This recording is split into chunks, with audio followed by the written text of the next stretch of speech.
This is Grand Seiko's SBGM 247, an automatic GMT, which is Grand Seiko's answer to the Rolex Explorer II. We're going to take an in-depth look at this watch, but before we do, here's a quick little video from today's sponsor. Today's video was shot in collaboration with Royal Jewelers, located at 58 Main Street in Andover, Massachusetts, right next to my hometown. Royal Jewelers is not only one of the go-to places to buy a luxury watch in the state of Massachusetts, but pretty much the whole Northeast. They have absolutely everything you could want, from brands like Breitling, Panerai, Cartier, IWC, and also some powerhouse brands like Breguet. But they have something even if you don't want to break the bank, as they carry brands like Oris and Seiko. Royal Jewelers also has one of the largest and most widely varied collections of certified pre-owned watches that I've ever seen. I'm going to make sure to link all of their information in their website in the video description below, so make sure you guys check them out even if you aren't in the area. So thanks again. Let's get into today's video. Rolex Explorer II comes in at just under $10,000 retail if you can get it. They're going for more than that on the secondary market.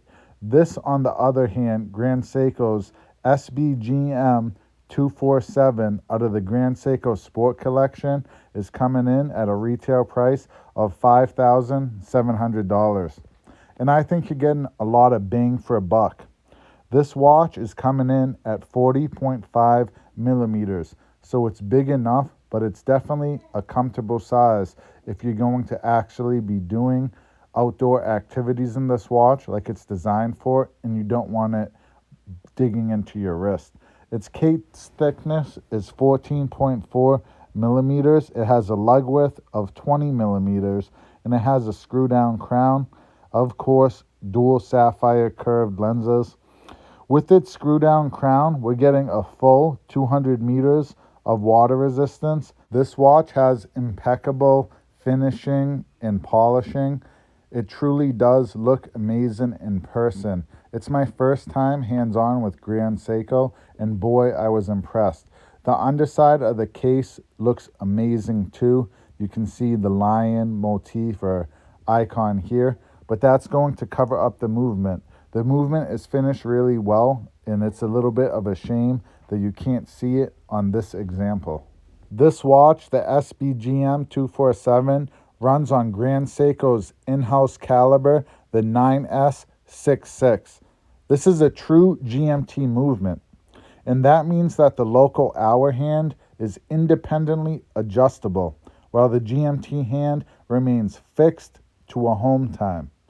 The benefit of this functionality is that upon arriving in a new locale in a different time zone, the owner can simply advance the hour hand both forward or backwards in 1 hour increments to the appropriate time without having to reset the watch.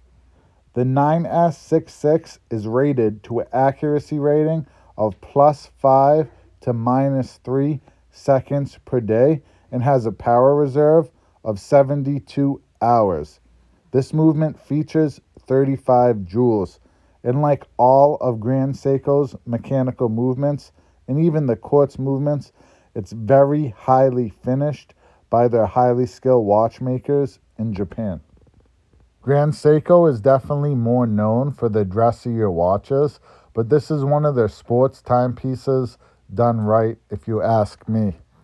This watch is very reminiscent, of course, of a Rolex Explorer II, but here you're able to get dial colors that you're just not able to get into on a Rolex Explorer, and it does bring a lot of its own unique elements into the watch, like the 4 o'clock date position. I like this date position. Not everyone is going to like it, but I could probably say the same thing about the Rolex Cyclops. Not everyone's going to like that either. As you could see when I was twisting this watch up, the date moves both forward and backwards when you're adjusting that local hour time as well. So that's a plus on the true GMT movement. And let's talk about this dial. It's a beautiful hunter green. If you guys follow my channel a lot, you might know my favorite color is hunter green or like an olive green. If you guys don't follow the channel a lot, take this time, please hit the subscription button. It really helps out. And if you want to hit the bell icon, that helps out too. And definitely leave a comment, guys. Let me know your thoughts on this watch. This green dial is very dynamic, looking different in different lights. I don't think this video truly captured just how beautiful this dial really is. Grand Seiko, if they're known for two things, it's their impeccable polishing and detailing, which this watch has, and their dial work. The hands and indexes on this dial are very sharply finished and they look great against the green dial. They are multifaceted, beautifully textured, and we're not getting a lume shot here, but they are filmed with ample amounts of the Lumibrite paint for excellent nighttime legibility. Something that's going to be important if you are really out hiking, camping, or adventuring with this Explorer style watch. One thing that surprised me with this watch was the bracelet and just how good it felt. It felt buttery smooth. And one thing I've heard a lot without actually have had hands on with a Grand Seiko before was that they needed to work on the bracelets. And I think they have worked on their bracelets in the recent years, at least compared to where they used to be. I still think that the Rolex Oyster bracelet is the best bracelet in the business at any price point. But I certainly don't think that this bracelet is bad. And I just can't stress enough how good this watch actually looks on wrist in person. I really hope the video is catching it, but I don't think it will, because while I've watched a lot of video on Grand Seiko before, just like you guys do, just like you're doing now, until I actually had one on wrist in person, I didn't understand just how good their polishing and finishing work actually was. Grand Seiko's Zaratsu polishing really is the real deal. And that's why it's so important, guys, to actually see watches in person, try them on, get them on wrist. And that's the only way that you're able to get a true appreciation for a watch, because that's how it's designed to be appreciated and designed to be looked at. So go down to your local AD, guys. Get out to a Grand Seiko AD.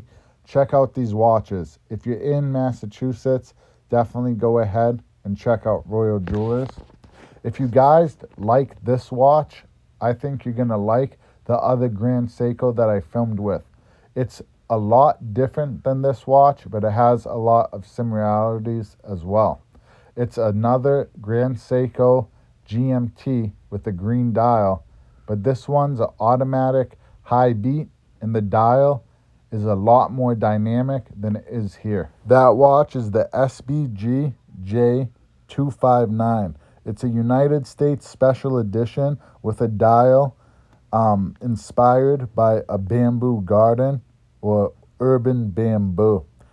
Like I said, it has a high beat caliber, the 9S86, which runs at 36,000 beats per hour.